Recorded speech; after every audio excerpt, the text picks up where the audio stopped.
I'm your host, Takir Dawood, and we're now going into the second bit of the show. We're joined by the man, the myth, the legend, Aslam Khota. You know, when we mention that name, you only mention in one thing, talking one sport, and that's all things cricket. It's the T20 World Cup that's underway. Aslam Khota, assalamu alaikum. Shukran for joining us. Walaikum salam. Very good to be with you on air again, and Ramadan Mubarak to all your viewers. Shukran so much. Ramadan Mubarak to you too and your family.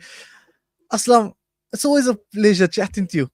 Talk to me. Zimbabwe shooting the lights out. South Africa up for a Super 8 cracker later on this afternoon. Before we get into South Africa, let's start with Zimbabwe. Do you think that they've shot the lights out and impressed everybody? Look, I think the one thing I've noticed with Zimbabwe as a difference to most of the other teams is that apart from the coach, and I haven't made a note of his name, I see that the players are really having a huge say in the selection and in the lineups, in the whole mix of the combinations. And the captain has been speaking quite often about how they've looked to just focus on the game at hand. And then the self-belief has been so amazing that they've surprised themselves, I think. And now that they've on such a roll and having beaten a team like Sri Lanka in the manner in which they did, they certainly, off their heels, they're on their toes, and they're really looking forward to this clashes in Group A. Unfortunately for them, was it yesterday? No, that was Pakistan, New Zealand. That there was no result. So they've been fantastic in the World Cup. They've played efficient cricket, and that's the best word to use to describe these guys. The bowlers all do their bit. The batsmen take up the responsibility. We've seen Sikandar Raza lead the team from the front. And I think I must sort of centralize the Zimbabwean issue to the captain himself. He's one of the most experienced T20 campaigners in world cricket. He's played all around the world. He's played against all opposition. He's even had a run at the IPL, given his wonderful form. And he has been the difference because he has instilled that self-belief into the team. And then his leadership on the field. I mean, you look at the instincts of a good captain, and to find it in a T20 match where he makes these decisions where he's not predictable, to me is some of the points that I've made that have stood out for me. And in general, the team is well organized. And he talked about the fact that over the last 18 months, the only thing that they kept on concentrating on was how do we get the right combination to play in those conditions in India and Sri Lanka. And until now, you have to say they've got it right. And I think that's all that matters when you go to the subcontinent, just getting to play the conditions, because many a times we've seen some phenomenal teams, great teams, which we thought would beat anybody in world cricket that just couldn't play the conditions, and it seemed to the team's demise at the playing on the subcontinent. But now I move over to South Africa, a massive fixture for us later. South Africa, India. I think Joburg's going to be at a standstill. South Africa's going to be at a standstill for this game. We've seen what they've done in the earlier stages of the tournament. Very impressive. How do you see this one playing out? Well, I'll start with a boring statistic. They've played each other 7 times in World Cups. I think when it comes to head-to-head in general bilateral series, it's a lot more than that. But out of the 7 matches, India have won 5, including the World Cup final just under 24 months back.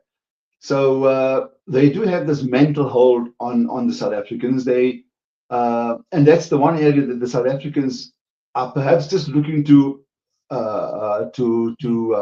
go beyond. We've seen that happen in the World Test Championships about 8 months ago.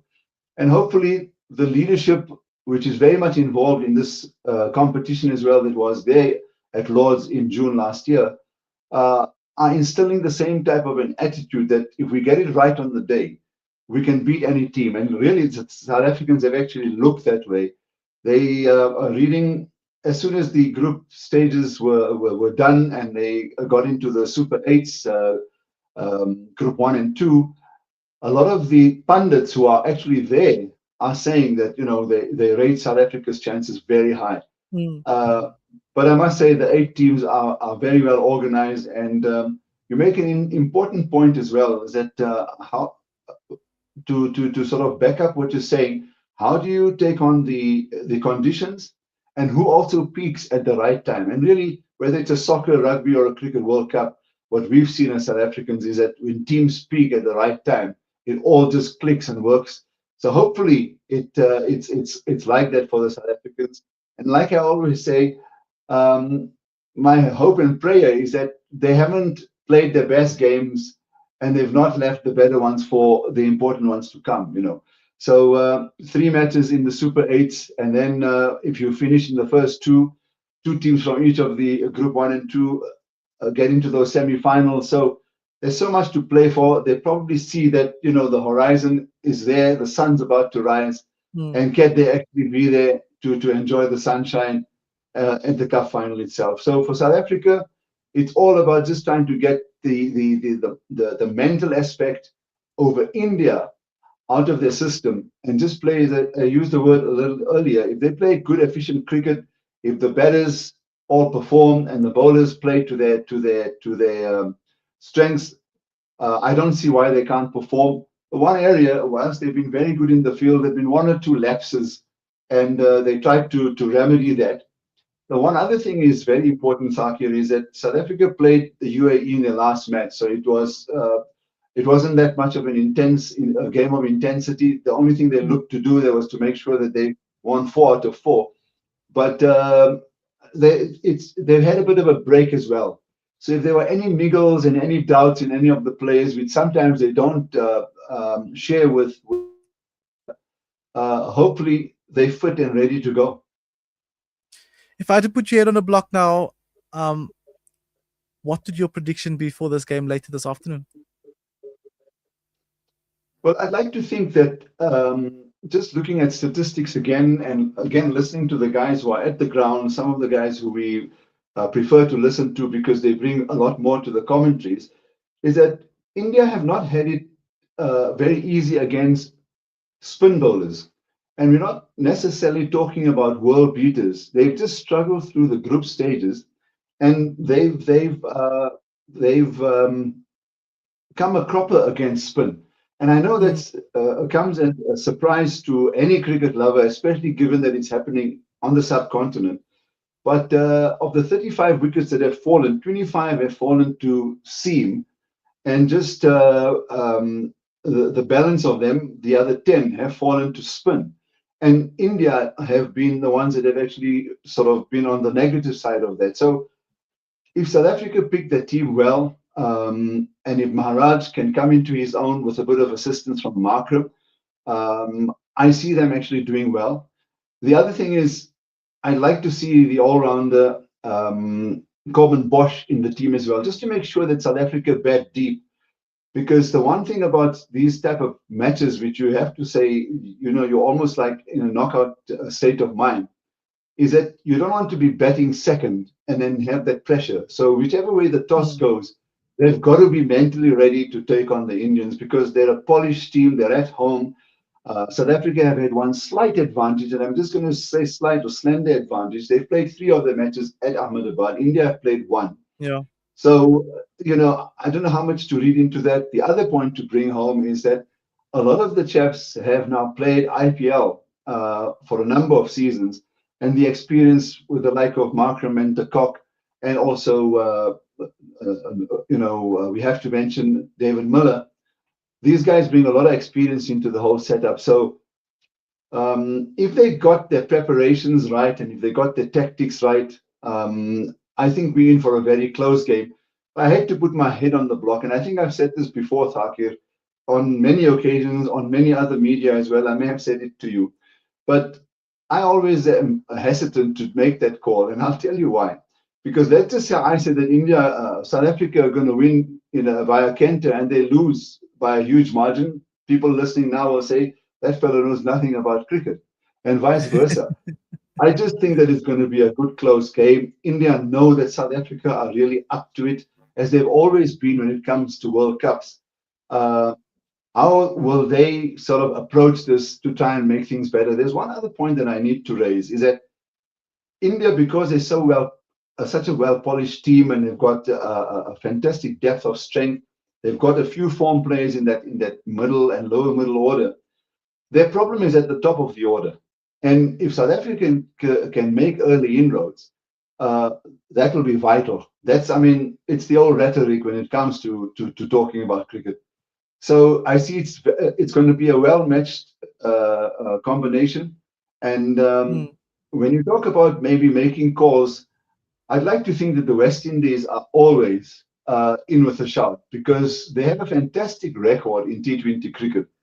And they hitting the peak very nicely. They won the last one-day international against the South Africans here, and I think they've taken that across. And they've also got their combinations right because they've won 4 out of 4. They've looked very strong in the group stages as well. So from Group 1, they look very good. Zimbabwe, as I said, from an African point of view, you hope that their dream run can continue. But you have to be realistic as well that sometime or the other it's going to come a cropper. But yeah. I do want them to do well and Sikandar Raza to actually, if they can get into the semi-final, then the world is your oyster. On the other hand, Sri Lanka playing England, and England were on a decent start. They're having a bit of a problem. They're 106 for 6, batting first there in that very important clash. And England have not been very good in this tournament. Are they one of those teams who will peak at the right time? And then, as I said earlier, To wait and Pakistan, see. New Zealand, unfortunately for them, they didn't have a ball bowl yesterday. It was a complete washout. And it's tough for them because they go with just 1 point into the balance of the fixtures. So Mm. it's going to be pretty tough when they take up the likes of Sri Lanka and England in their remaining matches. Look, it's interesting, and it's indeed a day full of cricket today, and the big one coming to you at 3:30 this afternoon. South Africa will be taking on India. Aslam Khota, thank you so much for your insights, your knowledge, and everything that you have to tell us on the game of cricket, from the finer details to the stats that many people overlook that can contribute to what happens on the cricket field. Shukran so much for your time this afternoon. We hope you have a fantastic day further and an amazing Ramadan. And we wish you and your family all the best for the rest of Ramadan, inshallah. Same to you and your team, and thank you for inviting me. Assalamu alaikum. Shukran so much. Always a pleasure having Aslam Khota, the legendary cricket commentator on the game, just breaking down what's happening on the subcontinent currently at the T20 World Cup. South Africa will be facing India at 3:30 this afternoon, so be sure to tune in. But for now, we're going to go to a quick ad break. When we come back, we're chatting all things rugby. We're chatting to someone who comes from a rich rugby history, a family that's well known for their rugby capabilities and what they can do on the field and off the field. She also happens to balance the life of a student and a athlete at the same time. Next up, we're chatting to Insaf Levy.